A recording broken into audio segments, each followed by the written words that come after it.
नमस्कार, मैं Sai Prasad Gundeti, senior embryologist Malpani infertility clinic.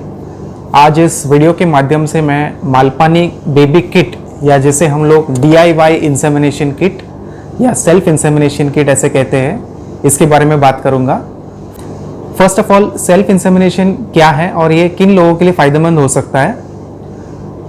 कई कपल्स ऐसे होते हैं जिनमें सेक्सुअल डिसफंक्शन की प्रॉब्लम होती है, यानी कि हस्बैंड को इम्पोटेंसी की प्रॉब्लम होती है, या फिर प्रीमेच्योर इजैकुलेशन का प्रॉब्लम होता है, या फिर वाइफ को वेजाइनिस्मस जिसकी वजह से पेनफुल सेक्स होने की संभावना होती है, और किसी कारणवश अगर हस्बैंड अपना सीमेन वाइफ के वेजाइना में डिपॉजिट नहीं कर पा रहा है, ऐसे कपल्स को इनफर्टिलिटी की बाधा होती है, यानी कि वो बच्चा पैदा करने में असफल होते हैं।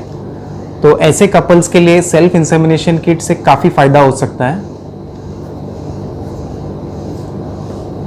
तो आज मैं ये मालपानी बेबी किट या DIY इंसेमिनेशन किट का अनबॉक्सिंग करूंगा और आपको दिखाऊंगा कि एग्जैक्टली इसमें क्या क्या चीज़ें होती हैं और इसका उपयोग कैसे करते हैं। मालपानी बेबी किट ये एक प्लास्टिक बॉक्स है, इसमें बेसिकली 5 चीज़ें होती है। तो एक एक करके मैं अभी आपको दिखाऊंगा। जो पहली चीज़ होती है वो है सीमेंट कंटेनर। ये एक प्लास्टिक कंटेनर है, ये स्टेराइल कंटेनर होता है। जैसे कि आप देख रहे हैं कि ऊपर की तरफ इसका सील है, तो कंटेनर अंदर से स्टेराइल है। तो ऐसे 3 कंटेनर हम लोग इस बॉक्स में प्रोवाइड करते हैं। दूसरी चीज़ है स्पर्म फ्रेंडली लुब्रिकेंट। 3 ट्यूब्स में लुब्रिकेंट प्रोवाइड किया जाता है। तीसरी चीज़ है स्टेराइल पास्चर पिपेट, या इसे ड्रॉपर भी कहते हैं। तो पास्चर पिपेट या ड्रॉपर के 3 पास्चर पिपेट हम लोग इस बॉक्स में प्रोवाइड करते हैं। पास्चर पिपेट स्टेराइल होते हैं, ये स्टेराइल पैकिंग में आते हैं। चौथा चीज़ है प्लास्टिक ग्लव्स। तो ग्लव्स 3 बॉक्स में 3 ग्लव्स हम लोग प्रोवाइड करते हैं।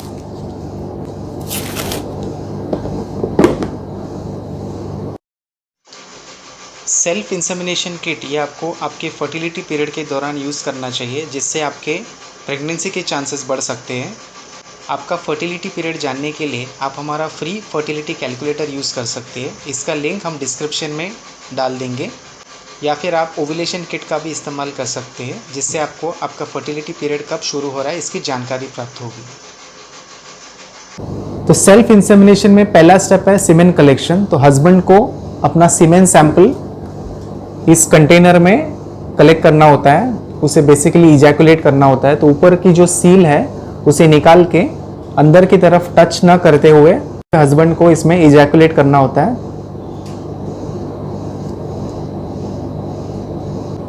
अगर किसी कारणवश हस्बैंड को सीमेन कलेक्शन में प्रॉब्लम हो रही है, तो ये जो लुब्रिकेंट हमने प्रोवाइड किया है सेल्फ इंसेमिनेशन किट में, तो इसका इस्तेमाल करके इजीली सीमेन कलेक्शन कर सकते हैं।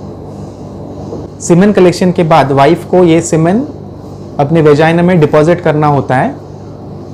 लेकिन इम्पॉर्टेंट चीज़ ये है कि जब सीमेन सैंपल वेजाइना में डिपॉजिट करते हैं, तो ये काफ़ी महत्वपूर्ण है कि सैंपल यूट्रस के ओपनिंग के जगह पे, यानी कि सर्विक्स के जगह पे डिपॉजिट करना होता है। सीमेन सैंपल को पहले पास्चर पिपेट या ड्रॉपर में लोड करना है। पास्चर पिपेट की पैकिंग को इस तरह से ओपन कर ले और पिपेट को बाहर निकालना है। आपको इस बात का ध्यान रखना चाहिए कि पास्चर पिपेट के टिप को आप टच ना करें, जिससे कि ये स्टेराइल रहे और कोई कंटामिनेशन ना हो। सीमेन को लोड करने का सही तरीका ये है कि पास्चर पिपेट के ऊपरी तरफ एक बल्ब दिया हुआ है, उसे प्रेस करना है, जिसकी वजह से नेगेटिव प्रेशर क्रिएट होता है, और फिर ये सैंपल में टिप को डुबो देना है और प्रेशर को, और फिर बल्ब को धीरे से रिलीज करना है ताकि सैंपल अंदर लोड हो जाए। तो कई लोग क्या करते हैं कि डायरेक्टली पास्चर पिपेट अंदर सैंपल में डिप कर देते हैं और फिर बल्ब को प्रेस कर, जिसकी वजह से काफ़ी बबल्स क्रिएट हो जाते हैं और काफ़ी मेसी हो जाता है। तो सही तरीका ये है कि आप बल्ब को बाहर प्रेस करें, नेगेटिव प्रेशर क्रिएट हो जाए और फिर आप सैंपल को एस्पिरेट करें कुछ इस तरह से। सैंपल सर्विक्स की जगह पे डिपॉजिट कर सकते हैं। सीमेन सैंपल यूट्रस की ओपनिंग पे या सर्विक्स पे डिपॉजिट करने का कारण ये होता है कि हम लोग शुक्राणु की जो जर्नी है उसे कम कर रहे हैं और शुक्राणु को यूट्रस के अंदर जाने में आसानी होगी। कई बार कई महिलाओं में एंटीस्पर्म एंटीबॉडीज तैयार हो जाते हैं जो स्पर्म्स के लिए हानिकारक होते हैं। ऐसे में जब हम लोग सीमेन सैंपल सर्विक्स के ओपनिंग में डिपॉजिट करते हैं तो हम इन एंटीस्पर्म एंटीबॉडीज़ को बाईपास कर रहे हैं और स्पर्म्स काफ़ी आसानी से गर्भाशय के अंदर एंटर कर सकते हैं। अगर आपको कोई क्वेरीज है तो हमें आप मेल कर सकते हैं info@drmalpani.com में। आप हमारा वेबसाइट विजिट कर सकते हैं www.drmalpani.com, या फिर हमें आप व्हाट्सएप भी कर सकते हैं। मोबाइल नंबर डिस्क्रिप्शन में दिया हुआ है। धन्यवाद।